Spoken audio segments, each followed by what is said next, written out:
to spread ideas. What's on your mind? Yeah, no, I think the mimetic warfare is a very hot topic. The opposition, the deep state, kind of has woken up to this, and they're writing. They actually have think tanks writing papers, and weaponized narratives and memes, and they're trying to couch it in terms of foreign intelligence agencies that are virally infecting our social media. So they're attempting to try to criminalize it by writing their white papers at Defense One and the Atlantic and what have you. But I just thought that was interesting. That's number one. Number two, I saw interestingly enough with the change of sentiment from a lot of Trump people on the Syrian war issue. I saw some not outright anti-Trump memes, but people going after Jared Kushner in the vest, the Mike Dukakis picture of him in the blue blazer and the flak jacket. So memes work both ways. You should go out and gently remind them, why we put him in office. Gotcha. Yeah, thank you for your call, sir. I agree. By the way, if you're watching on Periscope, my Wi-Fi's cutting out. So if you're on Periscope, go to my Twitter and click on the link to watch it on YouTube. My Periscope is like overheating or something's going on. So hit up that. Yeah, exactly right. So that is what if I were Trump's people, I would think long and hard about, which is that you don't want this meme army to turn against you. Because his people still don't understand it because they all right, if you're just tuning in, we're watching the Cernovich stream live, 12:22 a.m. on Tuesday.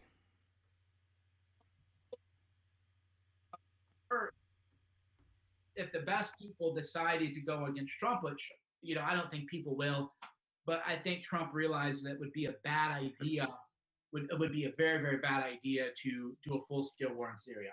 I think it's a great point, Mike, that you're making now, which is, there's an incredible capability among his supporters in this area. And Trump has a real opportunity to put that to use and build a bridge in an intelligent way to utilize some of these capabilities in government. Like you talk a lot about reinventing the way he manages the press and doing daily periscopes and stuff like that. I talk about, resourcing and the way we think about existing government sort of foreign propaganda or the way we orient cyber warfare and defense. So I think that Trump could definitely make better use of this talent among his supporters and would be really stupid to get it to turn against him. And then I think the caller made an interesting point, which is, if I understood correctly, the left is going to get good at this pretty quickly, and a lot of dollars are going into it. And money doesn't work as well as effectively with mimetic warfare. I think it works best when it's organic and less money, but resources still do count for a lot. So I think resources count for less in this area than other areas, but it still counts for something. And we're seeing a lot of the neocon groups, we're seeing the left now throw a lot of dollars at mimetic warfare, and it kind of is embarrassing and pretty tacky, to begin with, but I think they're getting better and better and better at it. And we're going to start to see that. I mean, even Mike, you saw with your Syria hoax and your Syria stuff, there was a backlash, and people were trying to dox you and other folks. The Atlantic Council has this digital forensic lab where they're now doing journalism around digital forensics, which I thought was interesting, tracing memes and stuff like that. So I don't know how long we'll be able to keep this competitive advantage on the right. Yeah, hopefully for a while. Yeah, I think we're going to be losing it quickly because the left is willing to invest money in ways that the right isn't. And I have noticed they do monitor the hashtags now. They go on very nasty counter propaganda campaigns, counter memeing people. They are learning and they are upgrading a lot quicker than we are. And a lot of it true. A lot of it does come down to resources. There's no, Mike Cernovich Mimetic Theory Institute, Mimetic Theory think tank kind of thing.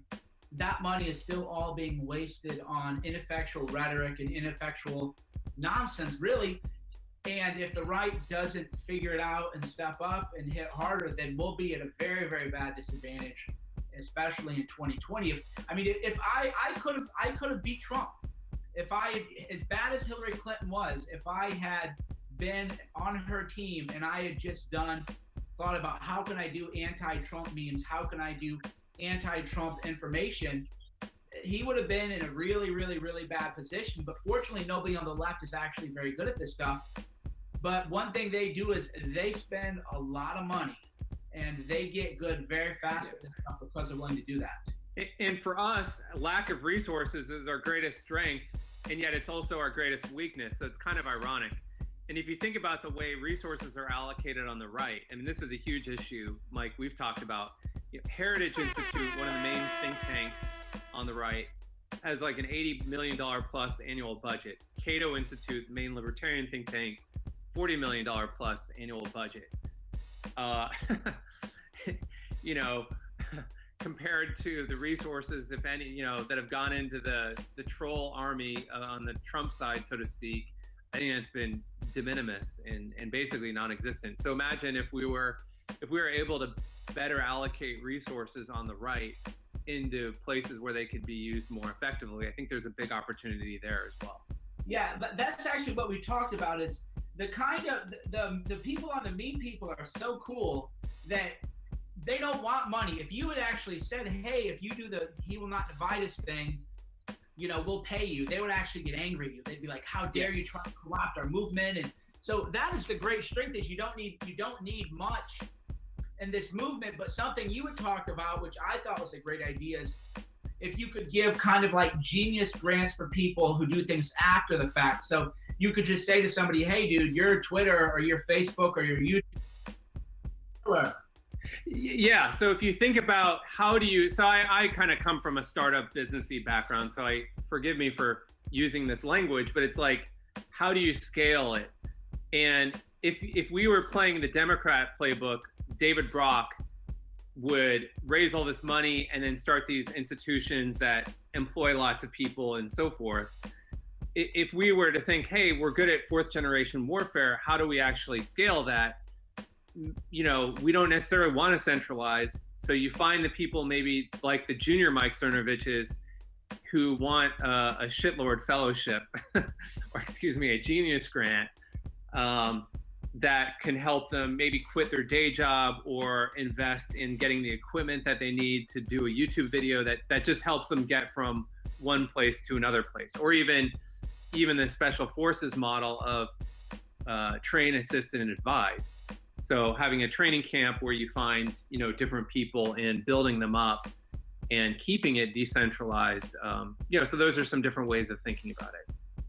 Yeah, that's exactly right. It's always a delicate balance where if you offered to pay people to do it, they actually would get angry because they want to do it for free. But then there are some people who if you could Bitcoin something, they would quit their job, right? Because they're doing it from work. And you can tell people, hey, what if you didn't have to actually, because the big threat right now, it isn't a threat to me, but the biggest threat right now to mimetic warfare on our side is the threat of doxing. You dox a guy, he loses his job, that's it, he's not able to really do anything or live anymore.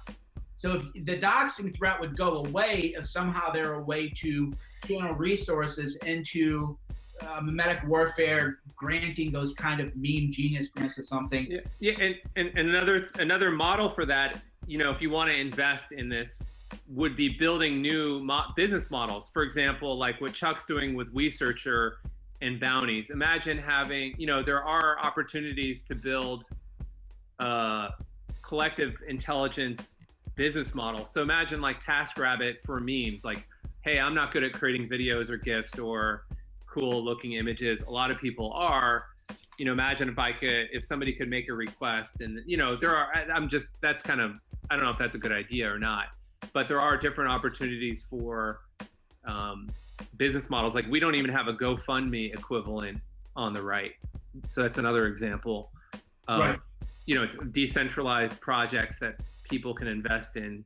That's another good business model for fueling and scaling fourth generation warfare. Do you have time for a couple more calls? Are you feeling all right? You feeling okay? Yeah, I'm good. It's only 12:30 a.m. Okay. So those of you who are watching on YouTube, because that's the only channel I have it on right now, hit the like button if you want me to take more calls, and hit the subscribe button. Let's get, because that's how a meme spreads. If you want more people to understand memes, then our team needs a kind of training course.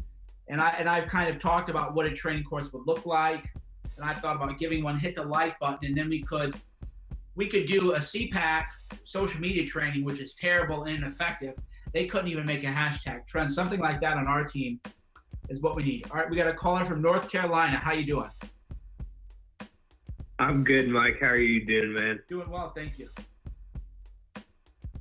Well, what do you think about Spicer's Freudian slip destabilizing Syria as a meme? I didn't hear that. I didn't watch the Spicer press conference. So what did I miss? Well, he had a Freudian slip and said basically that the goal is to destabilize Syria. He actually said that verbatim.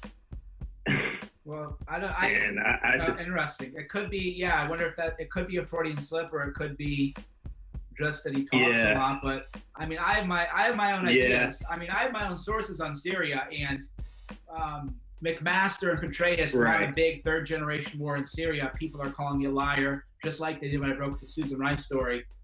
And whatever. Right. The plans for a big ground war in Syria are already happening, and if that is going to happen, then I will be using mimetic warfare to fight against that. So I don't know if Spicer said that or not, but the memes are going to flip real quick if we're going to do a big ground war in Syria. Thank you for your call. What are your thoughts, Jeff? I don't have much to add. Okay. We got a caller from Santa Ana, California. How you doing?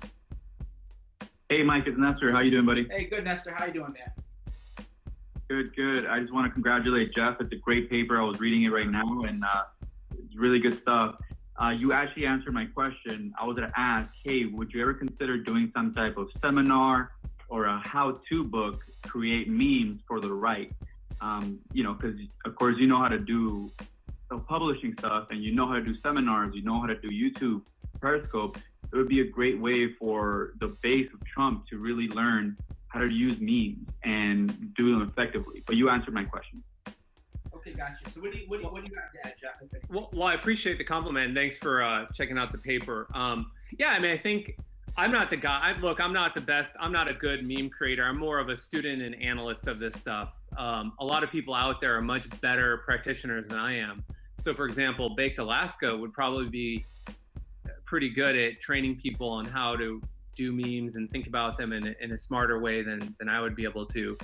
And I think, Mike's training would be amazing, especially on how to work with the media and so forth. And maybe I would have something to add on the strategic level or thinking of it in other ways. But yeah, I do think I think you raised a good point, which is how can we share this knowledge?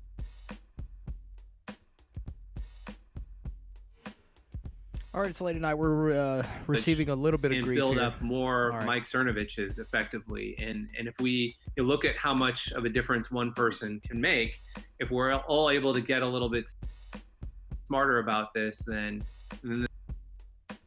that would be good. So I think a good question to ask is how many Brody, of you your Wi-Fi, Brody, your Wi-Fi.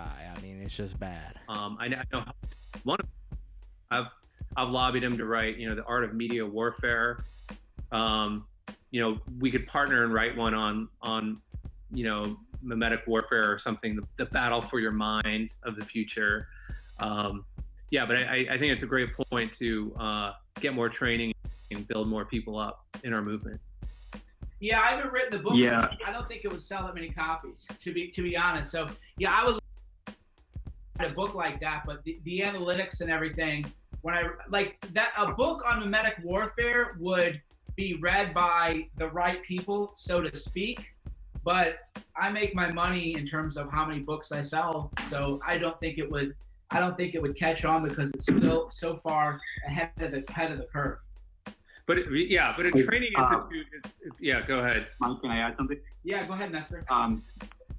If one thing that I urge everybody that's listening right now is to study what Mike does on a daily basis with his periscopes, with his hashtags, with everything. If you just study what Mike does, you can learn how to create effective memes and effective marketing campaigns, effective news cycles, everything you can learn from just studying what Mike does on a daily basis. If you're smart enough to get that point just by following Mike. So true. I couldn't agree more. And I forgot about one other thing, Nestor, that I think you would like is, I think there's a real opportunity to have almost a South by Southwest conference. Imagine an unconference where we brought together this community and like-minded folks, and the community formed the content of, I'm sure you have stuff that you're probably good at, Nestor, that we could learn from you. You would do a workshop or training class on something, and Mike and others would, do it on other topics. So I think that's a real opportunity for this movement. And in a way, that's why I'm doing MAGA meetups. Actually, MAGA meetups is kind of a soft launch for a meme training camp, a meme training course, other projects. Is because MAGA meetup is itself, speaking of memes, not to get too meta, but MAGA meetups is a meme. Make America Great Again, Trump supporters, we're going to meet up. We're going to talk. So in a way, that is a meme. And that's why MAGA meetups would be a kind of soft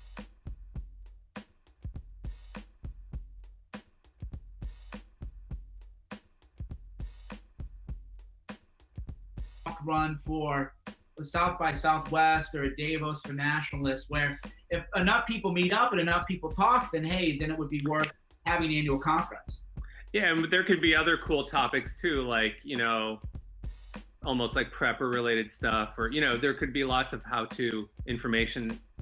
Even in our community, there's lots of interest in just staying in shape, or different types of body, there are a lot of, so I think it could be more than just political, or even more than just, memes. What do you think, Nestor? What would a conference like that look like to you? Nestor's been to a couple of my Guerrilla Mindset seminars, so he's one of my OGs. Well, something like that would look like, of course, having speakers like Mike Cernovich, Lawrence Southern, Gavin McGinnis, even higher names like Guy Coulter show up to the actual conference, have them speak, but also have different rooms where people that have expertise in a certain subject online can go and give seminars. For example, if we could get Paul Joseph Watson to give a course on how to do effective 5-minute videos, imagine the people that would show up on a live stream alone would be amazing. Somebody like Stephen Molyneux, how to think critically, would be another, how-to room. Something like that, like get people in different rooms, have a people party then in another one to another how-to area. So something like that would be, for me, amazing.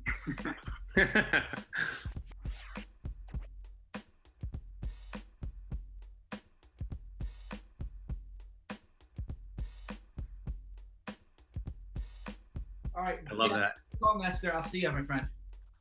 Those are great ideas.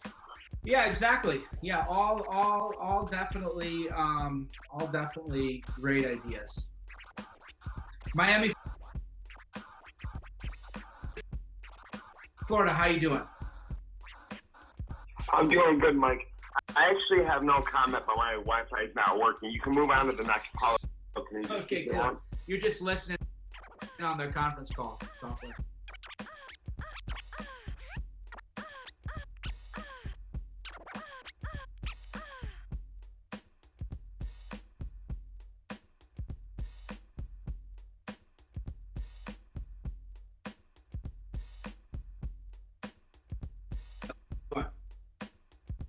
Hey, what's up, guys? It's Scooter. Welcome. Oh, hey, Scooter. Hey, I was curious what you guys thought is a better rhetoric, better meaning. Is aspirational, positive memes more effective, more powerful, or is negative, critical, mudslinging? Is that a better? Is that a more effective, more powerful? I have a theoretical answer, but I bet Mike, I think he has more credibility on this as a practitioner. The theoretical answer is that definitely mimetic warfare lends itself more to disruption. The advantage goes to the insurgent. So, in other words, mimetic warfare is much better at taking things down than building them up. So, in that, when Snowden leaked the information, there was a slide from GCHQ, the British intelligence, one of the British intelligence unit, and they had the 4 Ds. I think it was like deny, denigrate, I forget the 2 others, but all of their tactics related to mimetic warfare were all revolved around shutting things down and denigration. So I think from a theory standpoint, that tends to be more effective. What do you think, Mike? Yeah, you definitely want both. Aspiration is good, but so you want to, if you can only pick one, go negative. If you can only pick one, tear people down, denigrate them, lower their status, make them look like trash, make them look like garbage. If you can only do one, ideally you can do both, and here's why. People are one of 2 types, and actually this is a sort of coaching lesson that you would always give with a person is, people are either running away from something or they're running towards something. Some people are aspirational. The negative stuff really turns them on turns them off. If you're too negative all the time, like Mike, you got negative. I want to think bigger. I want to think visionary. I want to think about positive things. You're too negative, right? They're in the minority, but that still is a very sizable. I would say that's probably 33% of people are really about going towards something positive, whereas most people are just afraid of being jammed up in the negative. And that's why most advertising is focused on fear and negativity. What if you walk in a room and you have body odor? You better have our deodorant. What if you're too fat when you take your shirt off and the women aren't going to like you? You better buy our products. What if this? So it's very fear-based because most people just want to be adequate and don't want to be like disgusting or gross or really way far down. So if you can brand other people as in that negative way, then that's going to resonate with more people. So if you had to choose, you want to go with Sick Hillary. Luckily, we had Trump, who is an aspirational figure. Trump, make America great again, visionary, big buildings. We're going to build a wall. We're going to put our name on it. You want to create that aspirational brand too. So you do want to have both for sure. Yeah. Another, just a real quick add to that. I think at the grand narrative level, that's where you really want to be aspirational. So the Make America Great Again is this grand narrative. And in fact, like I think one, in my studying of Russian propaganda and information warfare, I mean, they're innovating more around ideological and metapolitical narratives than we are right now. And so I think in a weird way, we have a crisis on that grand narrative in our country around what does it mean to be American and what is our real fight and struggle in the 21st century and what is our identity. We had that during the Cold War very much, but now there isn't much alignment around that. So I think having a big grand narrative, Trump put out Make America Great Again is a great start, and there's still opportunity there.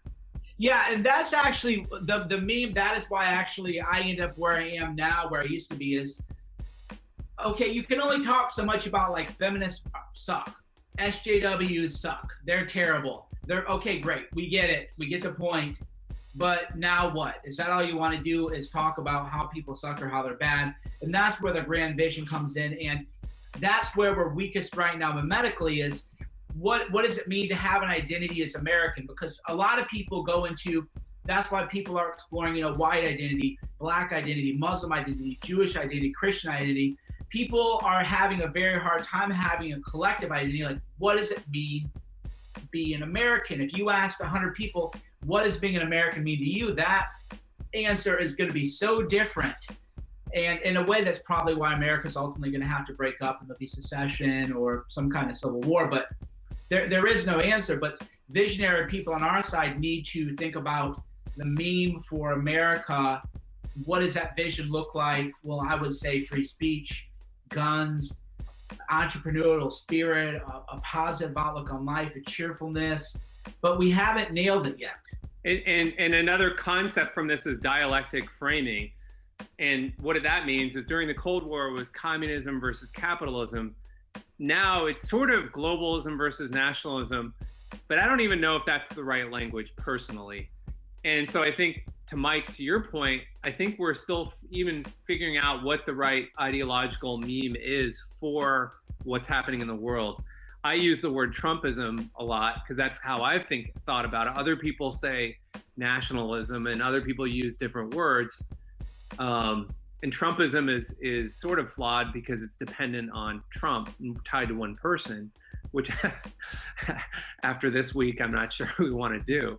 But anyway, I think that's another opportunity for a grand, ideological meme. Yeah, I agree. I use nationalism, populism. I don't love it, though. I don't think globalism, I kind of use it just because it's a fill in the blank thing. But globalism to me is becoming almost basic bitch the same way Hillary Clinton's corrupt is. So in a way, in terms of branding what this new movement looks like, I'm a little bit basic Rick bitch right now. Oh, globalism versus nationalism.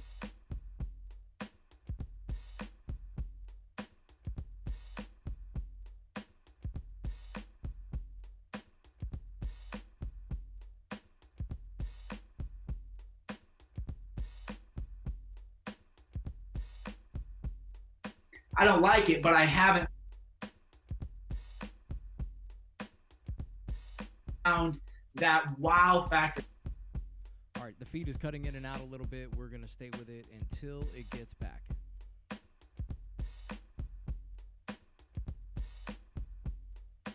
All right, if it's not going to come back, we'll just do a little scratch Yet session. that if factor yet, and when I do, I'll run forward.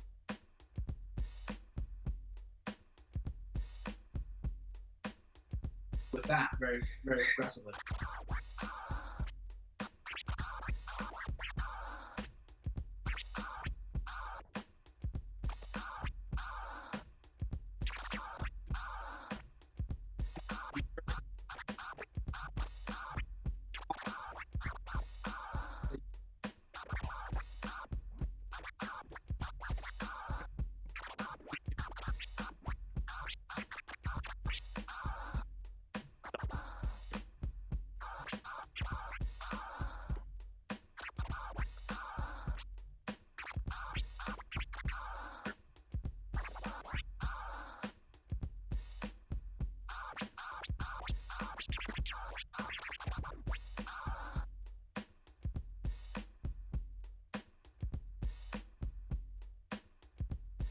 Movements where the military used certain kind of propaganda so that like Italian Catholics would fight alongside Protestants.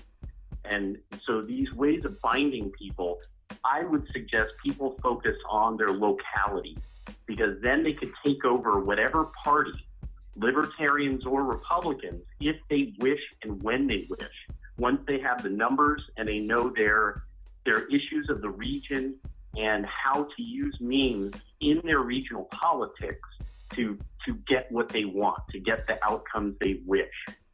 But you guys have pretty much nailed almost everything I could think of. But I was just going to put that out there because the history is there.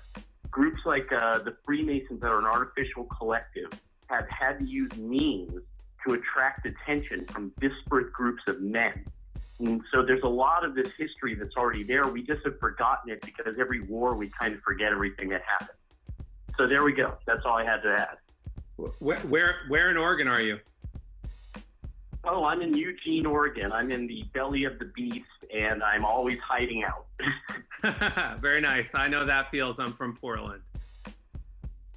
Ah, Yeah. All right. Hey, if you ever happen to come to town to get fine desserts, that's the hint. You know where to find me.